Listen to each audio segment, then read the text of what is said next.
তো বন্ধুরা আমি এখন একটা চেরি গাছের নিচে দাঁড়ায় আছি, যেটা নাকি আগে শুনছেন, ও গো বিদেশিনী তোমার চেরি ফুল দাও আমার শিউলি নাও। এটা হলো সেই চেরি গাছ। তো চেরি গাছের যে ছোট অবস্থায় চেরিগুলি কেমন হয় সেটা আমি আপনাদেরকে এখন দেখাবো।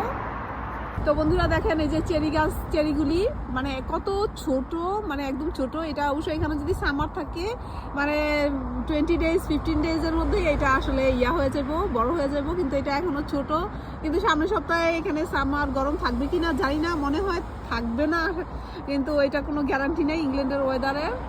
দেখেন এই যে পুরাটা গাছের মধ্যে চেরি হইয়া মানে ভইরা রয়েছে, দেখেন এই যে পুরাটা গাছের মধ্যেই আর কি চেরি হইয়া ভইরা আছে। অনেকগুলি চেরি গাছ এখানে, এই যে পিছনে দেখতে পাইতেছেন, এগুলি সবগুলি চেরি গাছ।